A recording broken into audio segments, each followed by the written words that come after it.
just curious, we're up in the mountains a lot too. What does the altitude do to your need for insulin?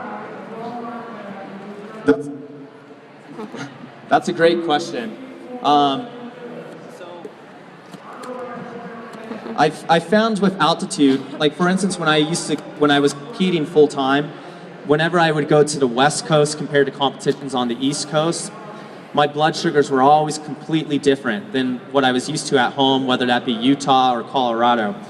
And altitude causes more stress on the body. So with more stress, more demand on the body as you're trying to get more oxygen, if you're not giving yourself enough insulin, your blood sugars are either going to go extremely high, or if you have enough insulin going in, you could run into the risk of lows. And I found the same thing with cold weather. I'm used to managing my blood sugars in a pretty consistent range of maybe around 15 to 30 degrees. In that range, I know what my blood sugars are going to do. Anytime I get temperatures that are 15 or lower, for me, and it's different for everyone, but for me, I have to reduce my insulin rates. And I'm on an insulin pump, so I reduce my basal rate, and that allows me to keep my blood sugars at a more consistent level. And the reason that I figure for that is because when you're in a cold environment, your body's working overtime. Your metabolism's working overtime to keep you warm. Thus, you're using more energy, you're gonna be burning up more insulin, and your blood sugars could drop a lot more.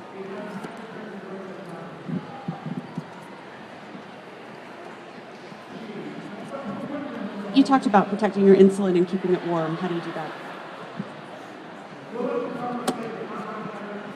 So various reasons. If I'm whenever I go out in the mountains, what I'll do is I'll wear I always wear layers, and I try to wear layers that also have inner pockets that have pockets. So I'll put on my big jacket, and then I have other layers underneath my big jacket that have pockets. And I'll usually keep all my supplies in that area, and that keeps it consistent. When I went down to Antarctica, I worked with a few various companies that make like a neoprene wetsuit material, and I would keep all of my diabetes supplies in that stuff and would use heat packs to help insulate it. And what was interesting about that is with diabetes, we all know we have circulation issues, and so going into one of those winter environments, you got to keep in mind how your feet are going to act in that environment. You got to protect your feet. So when I went down to Antarctica, I actually used I worked with a company that produces over boots, which are these things that slip over my snowboard boots that are like a wetsuit material. And it was to increase my circulation so I don't run any risk of diabetic foot ulcers or any complications that could come from that. But whenever I'm just out in the general Wasatch area, I'll make sure that all my diabetes supplies is well protected. If you are new to a winter sport, or I imagine everyone's here is from Utah, you probably have all seen on your meter a thermometer that pops up when it's too cold.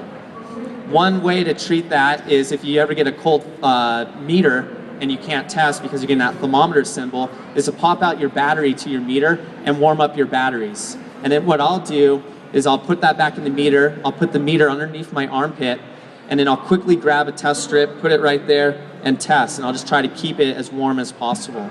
And then I can get fairly accurate readings. However, I must note that when you do test in a winter environment, it's important that if the numbers don't seem right, to go and find a warm place to go and test in, because sometimes your numbers can read much lower than what they actually are.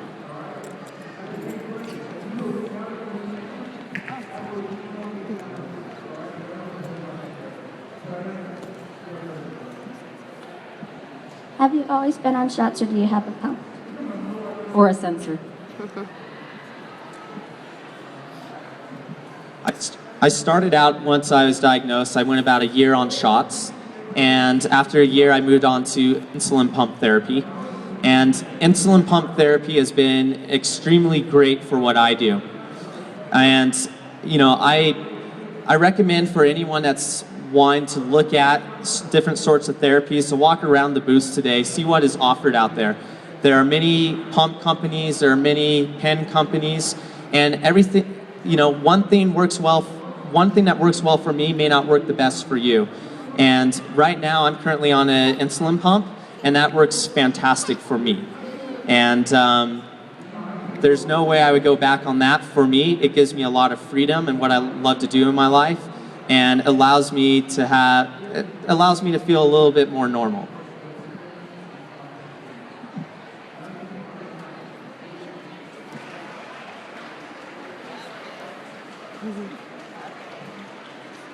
Any others?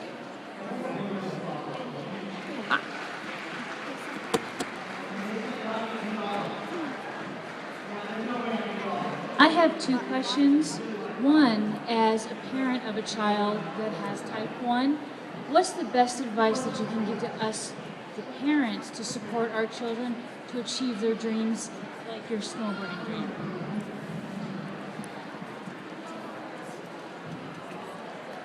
That's a fantastic question. Actually, I'm getting this question from my sister as well, because my nephew right now is going through the diagnosis. And one of the things that I like to tell kids is that whenever you're having a bad day, just know that your pancreas is broken. And you could do everything right, but your pancreas is broken. So sometimes it's not gonna give you the best day. And as far as being able to achieve whatever dreams that you want, I promise, as long as you're checking your blood sugars and you're knowing what your numbers are, and you're taking your medicine that you need, you can be just like any other normal kid, if not better. And it's funny, I always love talking with people with diabetes, because they're whether it's kids, they're the most mature kids you'll ever know. And it's a great thing, and trust me, when it comes time for you, when you start dating, you'll have a huge edge over the rest of the competition.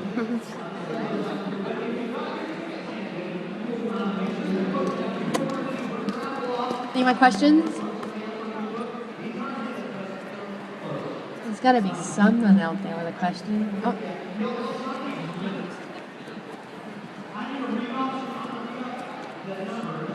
What do you suggest for snacks for kids that are out participating in activities, whether it's snowboarding or biking?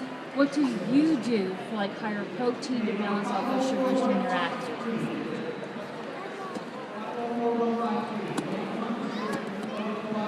For me, what I found has worked the best, and again, I've found this through checking constantly, was I like to use a complex carbohydrate about every 45 minutes, whether that's one of those sports bars, and then I'll follow that up with like a simple carb, what I used to do actually was carry a big, those bear containers of honey, those giant bears? I used to carry one of those around in my snowboarding jacket for a fast pick-me-up. However, that got pretty messy.